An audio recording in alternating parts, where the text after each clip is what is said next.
సాక్షి పేపర్‌లో వార్తలను చూద్దాం. పరాకాష్ఠకు బాబు బేతాళ కుట్ర, మద్యం అక్రమ కేసులో చంద్రబాబు ప్రభుత్వం బరితెగింపు. వైఎస్ఆర్‌సీపీ ఎంపీ మిథున్ రెడ్డి అక్రమ అరెస్టు అని చెప్పి ఒక వార్తను సాక్షి పేపర్ ఇచ్చింది. ఇదే అంశం పైన, ఇదే మద్యం కుంభకోణం పైన ఆంధ్రజ్యోతి, ఈనాడు వాళ్ళు ఒక రకంగా ఇచ్చారు. ఆంధ్రజ్యోతిలో మిథున్ రెడ్డి అరెస్టు, మద్యం స్కామ్‌లో ఆయనే మాస్టర్ మైండ్ అని చెప్పి ఒక వార్త. ఛార్జ్‌షీట్‌లో జగన్ పేరు కూడా ఉంది. అభియోగ పత్రంలో పలు చోట్ల ఆయన పేరు. 3,500 కోట్ల స్కామ్‌పై తొలి ఛార్జ్‌షీట్ అని ఇచ్చింది. సేమ్ ఇదే ఐటమ్స్ ఈనాడులో ఉంటాయి. ఈనాడు పేపర్‌లో కూడా మక్కికి మక్కి ఏం తేడా ఉండదు. ఇగో వైకాపా ఎంపీ మిథున్ రెడ్డి అరెస్టు, మద్యం కుంభకోణం కేసులో అదుపులో తీసుకున్న పోలీసులు, ఛార్జ్‌షీట్‌లో జగన్ పేరు. ఇప్పుడు ఈ కేసు మద్యం కుంభకోణం అనే కేసు విషయం చూస్తే 2024 సెప్టెంబర్ నుంచి మొదలైంది. 2024 నుంచి సెప్టెంబర్ నుంచి కేసు నమోదు, ఆ ప్రక్రియ, ఎంక్వైరీ మొదలైన తర్వాత 2024 సెప్టెంబర్ నుంచి మొదలైతే 2025లో రాజకాస్ రెడ్డిని అరెస్ట్ చేశారు. ఇక అక్కడ నుంచి ఇప్పుడు నిన్న మిథున్ రెడ్డితోని రాజంపేట వైసీపీ ఎంపీ మిథున్ రెడ్డితోని 12వ అరెస్టు. ఏంటి మద్యం కేసు అంటే వైఎస్ఆర్సీపీ ఇది కక్ష సాధింపులో పరాకాష్ట, ఇది ఒక బేతాళ కథ, చంద్రబాబు నాయుడు గారు అల్లిన బేతాళ కథ అని చెప్తుంది.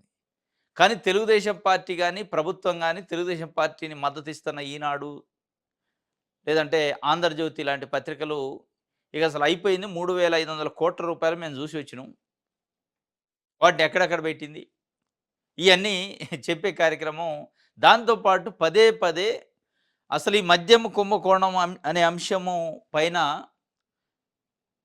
చంద్రబాబు నాయుడు గారు ప్రభుత్వం వచ్చిన తర్వాత సెప్టెంబర్లో ఈ స్టార్ట్ అయిన తర్వాత వార్త లేని రోజు ఈనాడు, ఆంధ్రజ్యోతిలో లేదు. మద్యం కుంభకోణం జగన్మోహన్ రెడ్డో లేదా ఇంకో మిథున్ రెడ్డి పేరు, ఇంకొక ఏదో పేరు, వాళ్ళు అనుకున్న పేరు లేకుండా వార్త లేదు.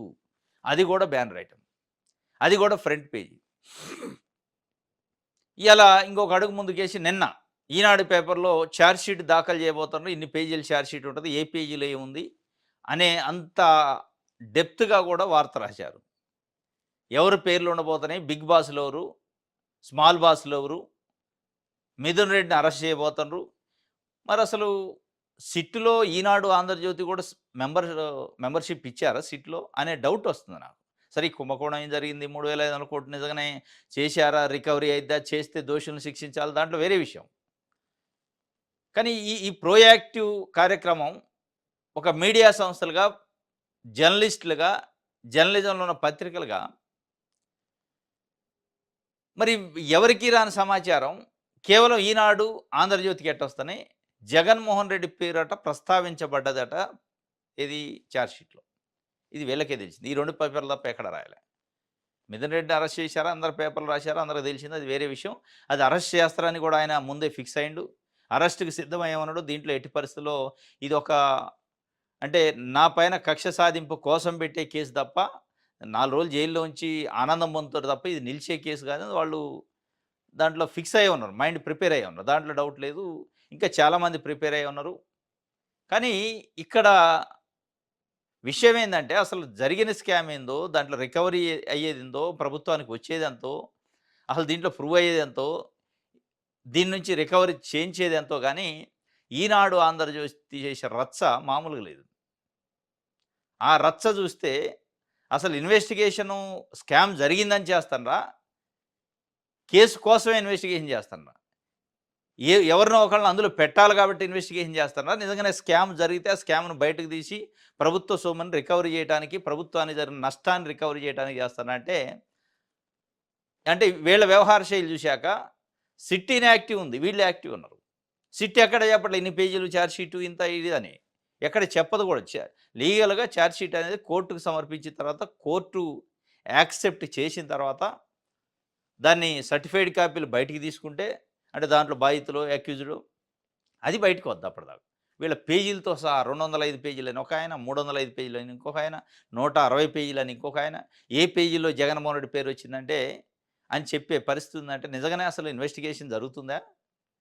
ఈ ప్రచారం కోసమే ఈ పేర్లు, ఈ ఇన్వెస్టిగేషను ఎవరో ఒకళ్ళ పైన బురద జల్లటానికే జరుగుతుందా అని ఒక అనుమానం అయితే వస్తుంది. మిథున్ రెడ్డినైతే ఎంపీని అరెస్ట్ చేశారు. మరి దీంట్లో ఇంకొక కోణం ఏందంటే లీగల్ పాయింట్ ఆఫ్ వ్యూలో ఒక ఎంపీని గాని, ఎమ్మెల్యేని గాని అరెస్ట్ చేసే ముందు ఆ సభ స్పీకర్ పర్మిషన్ తీసుకోవాలనేది ఉంటది. మరి ఎంపీ ఈయన రాజంపేట ఎంపీ. ఆ ప్రొసీజర్ ఫాలో అయ్యారో లేదనేది ఒక డౌట్. వాళ్ళు బెయిల్‌కి పోతే గాని మిథున్ రెడ్డి బెయిల్ పిటిషన్ ఏస్తే అందులో ఈ పాయింట్ కూడా వచ్చే అవకాశం ఉంది. ఆయనైతే స్పష్టంగా చెప్తుండు.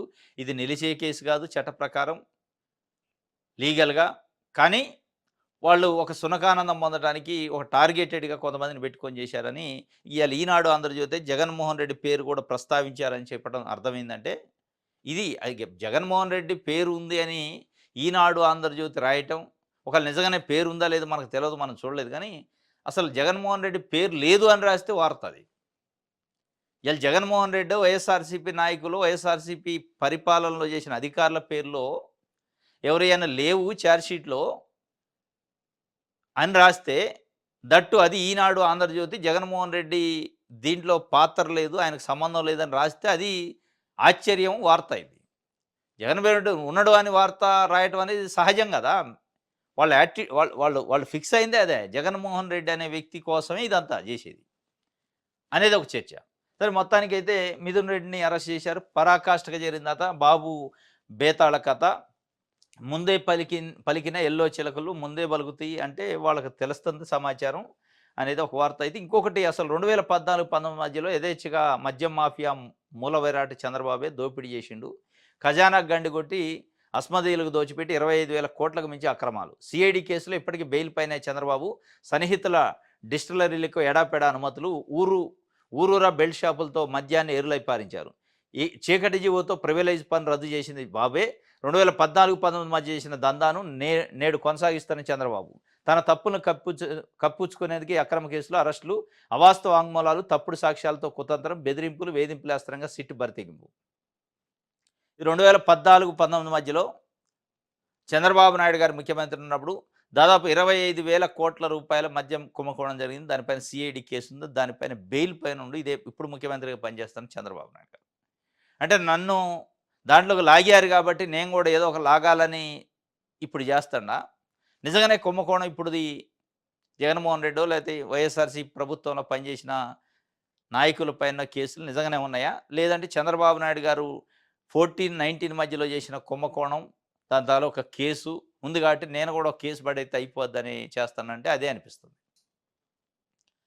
జగన్మోహన్ రెడ్డి మద్యం అమ్మకాలను తగ్గించాలి, మద్యం తాగించడాన్ని తగ్గించాలి అని టార్గెట్ పెట్టుకున్నాక మద్యం ధరలు పెంచి మద్యం అమ్మకాన్ని తగ్గించిన తర్వాత అమ్మకాలే లేనప్పుడు ముడుపులు ఎట్టిస్తారని వాళ్ళు అంటారు. ఇవాళ మద్యం ధరను తగ్గించి అమ్మకాలు పెంచుకుంటుంటే డిస్టిలరీకి లాభాలు వస్తాయి కాబట్టి లంచాలు ఇచ్చే అవకాశం ఉంది. ఈ పద్ధతినే 14, 19 మధ్యలో చంద్రబాబు నాయుడు చేసిండు కాబట్టి 25,000 కోట్ల రూపాయల కుంభకోణం చేసిండని గురిగిందల ఇదులు చెబుతున్నట్టుంది. ఇలా ఆంధ్రప్రదేశ్లో ఏ ప్రభుత్వం వచ్చినా ఇది ఉంటుంది. ఇది సహజమైన ధోరణి. దీన్ని ప్రజలు కూడా పెద్ద పట్టించుకోవట్లేదు. ఆంధ్రప్రదేశ్లో జగన్మోహన్ రెడ్డి మళ్ళా గెలిచినా కానీ ఇట్లాంటి కేసులే ఉంటాయి. ఈ కేసులు ఉంటూనే ఉంటాయి. ఈ వ్యవహారం ఉంటూనే ఉంటుంది. పోయిన ప్రభుత్వం మీద ఎంక్వైరీలు చేయటం, ఆ ఎంక్వైరీల పేరుతో టైం ల్యాప్ చేయటం, ఇది తప్ప డైవర్షన్ తప్ప ప్రజల కోణంలో ప్రజల కోసం పరిపాలన చేస్తున్నట్లేదు. ఇది ఇలా వాళ్ళు మద్యం కుంభకోణం చేశారు కాబట్టి తప్పించుకోవడానికి మా మీద వేస్తున్నారు నీళ్లు. లేదు తిన్నడు, మేము చూసినాం, వాటిని బంగారపు కొట్లాలో పెట్టిండు, ఎన్నికలలో పెట్టిండు, దుబాయ్లో పెట్టిండు, ఆడబెట్టిండు, ఏడబెట్టిండు అని ఇప్పుడు వీళ్ళు అంటారు.